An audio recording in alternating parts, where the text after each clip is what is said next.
So evidence-based practices, let's go into the fun stuff. Well, the first one's not as fun. The other one, I'm gonna have more stories and it's more visually appealing. But the first one is one of the ones that are close to my heart because I know this is not happening to the level of fidelity that it should. And I know that BCBAs, Board Certified Behavior Analysts, have an opportunity to hopefully do more work within the realm of FBAs. I'm in the midst of publishing a training manual and a document that I can use with other BCBAs and school staff to more comprehensively assess a learner and their settings with fidelity. So my FBAs look a little different, and I hope to be able to share more of that in the near future with everybody. So we kind of talked already about aggression with ASD. A lot of times an FBA will be done by a BCBA. I just kind of want to give you guys the little snapshot of how many of you have heard what a BCBA is? Have you heard that title? Okay. So a BCBA is a board certified behavior analyst. I am certified to practice applied behavior analysis. How many of you have heard of ABA? Okay. So ABA is the science of human behavior, and what we do is we'll assess a specific behavior and figure out why it's happening, or a behavior and figure out why it's not happening enough.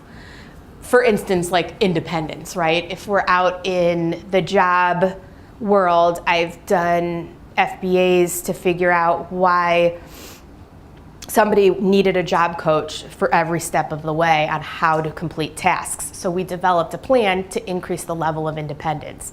I've done FBAs for the kids that are storming out of the room in math class because they don't want to do the work, or maybe it's attention seeking, and the FBA helps to figure that out.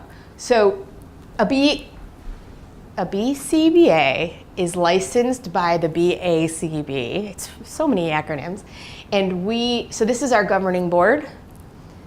In Ohio, we are overseen by the State Board of Psychology, and we then obtain the Certified Ohio Behavior Analyst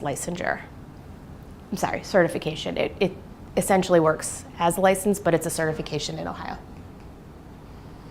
So we'll address socially significant behaviors. You'll see why this fits with the BCBA evidence-based practice. And I promise the other ones are way more fun. So socially significant behavior is a behavior that's interfering with the person's learning. Sometimes on an IEP, we'll check off that a behavior is interfering with their learning or learning of that of others. In that case, it's likely a socially significant behavior.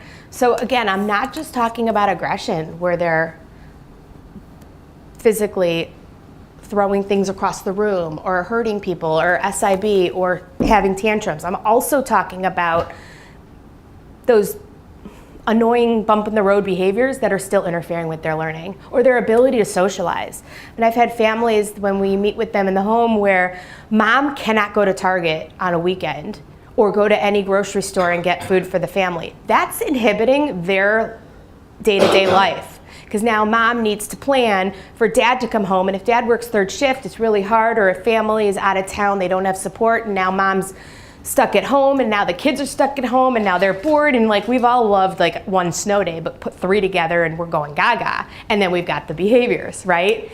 So in that case, maybe the socially significant behavior is we need to address how to bring Johnny to the grocery store or Target to go shopping with mom and get those needs met.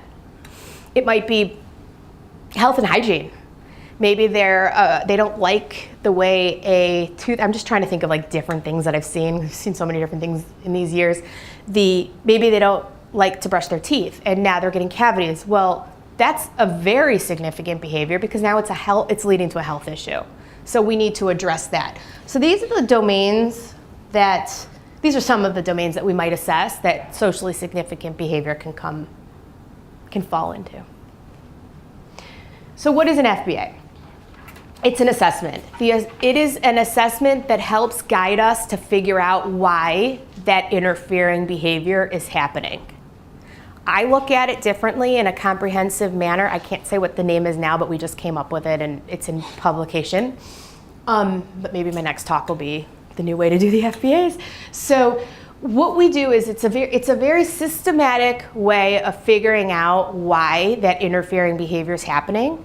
And once we do that, we then can develop a behavior intervention plan to address that behavior or that need and reinforce the desire.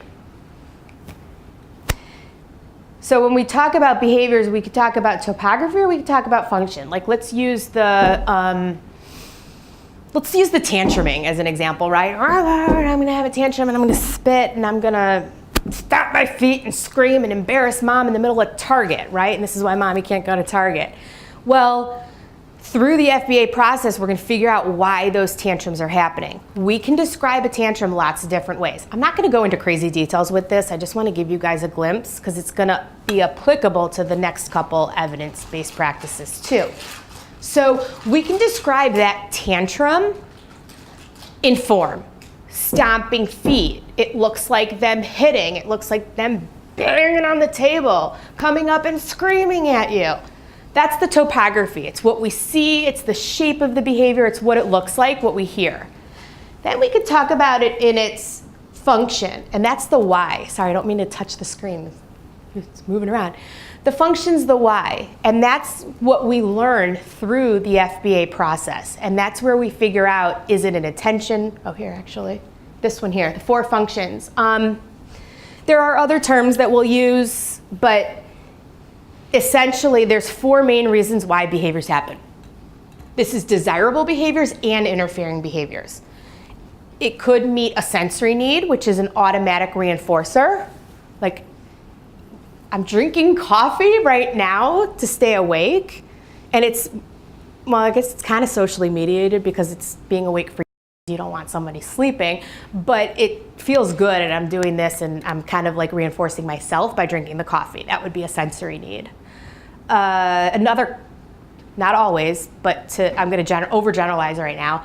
A classic might be like somebody who's self-stimming. A lot of times that might be coming from a sensory-based need. So it has nothing to do with the work demands or mom making you sit at the dinner table.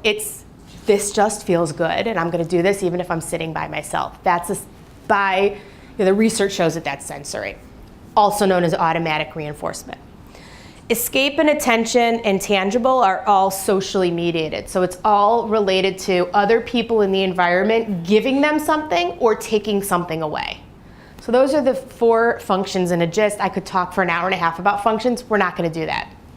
Just kind of want to explain it because when I show you visual schedules later, you'll see how it works and how some of them are function specific, and you need the FBA in order to identify what that function is. Does this make sense? Am I talking too fast? Because I tend to get overexcited about this topic. Okay, good.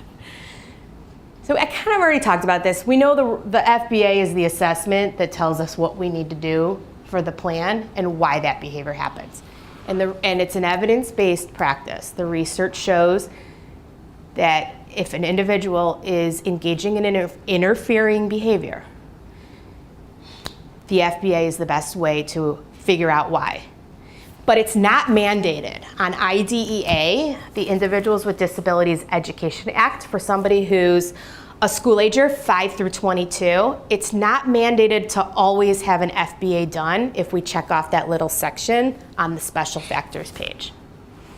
It kind of is if you're considering an outside placement, but that's a whole other thing. But I know that it should be done, and it should be done more often with fidelity too. Oh, here's the laws too, actually. So New York is the only state requiring the FBA when the behavior impedes the learning. I thought that was pretty interesting. I was actually shocked to read that. I mean, good for New York personally, but what I don't like is that they're still not mandating who does the FBA and what kind of training does that person need. So, is this valid? Is this providing us with the information that truly shows what we wanted to learn and what we need to learn about who this learner is? This learner is like sitting right here.